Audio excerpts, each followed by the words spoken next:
शिवाजी महाराज जब बहुत थक गए युद्ध करते करते, उनको लगा कि हम थक गए, तो एक दिन स्वामी समर्थ रामदास जी के पास गए और उन्होंने अपना मुकुट उतारा और कहा कि हमने बहुत लड़ाइयां लड़ ली, बहुत युद्ध कर लिया, अब कृपा करो कि अब हमें बहुत लड़ना नहीं, अब एक बड़ी दया करो, ये मुकुट संभालो आप, ये राजपाट आप संभालो, आपकी आज्ञा से ही हम चले, अब हमसे चला नहीं जा रहा, अब हमसे युद्ध लड़ा नहीं जा रहा, हम बहुत थक गए, अब हम विश्राम चाहते हैं, अब हम आराम चाहते हैं, अब हम कुछ दिन कुछ करना नहीं चाहते।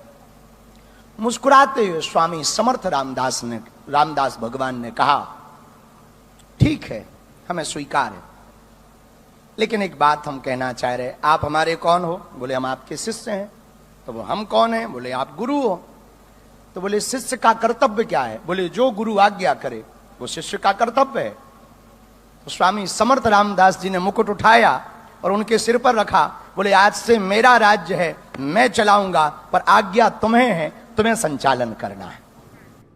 शिवाजी महाराज जब बहुत थक गए युद्ध करते करते, उनको लगा कि हम थक गए, तो एक दिन स्वामी समर्थ रामदास जी के पास गए और उन्होंने अपना मुकुट उतारा और कहा कि हमने बहुत लड़ाइयां लड़ ली, बहुत युद्ध कर लिया, अब कृपा करो कि अब हमें बहुत लड़ना नहीं, अब एक बड़ी दया करो, ये मुकुट संभालो आप, ये राजपाट आप संभालो, आपकी आज्ञा से ही हम चले, अब हमसे चला नहीं जा रहा, अब हमसे युद्ध लड़ा नहीं जा रहा, हम बहुत थक गए, अब हम विश्राम चाहते हैं, अब हम आराम चाहते हैं, अब हम कुछ दिन कुछ करना नहीं चाहते।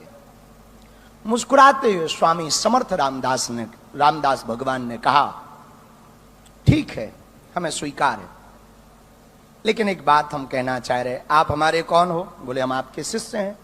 तो वो हम कौन हैं? बोले आप गुरु हो। तो बोले शिष्य का कर्तव्य क्या है? बोले जो गुरु आज्ञा करे वो शिष्य का कर्तव्य है। तो स्वामी समर्थ रामदास जी ने मुकुट उठाया और उनके सिर पर रखा, बोले आज से मेरा राज्य है, मैं चलाऊंगा, पर आज्ञा तुम्हें है, तुम्हें संचालन करना है।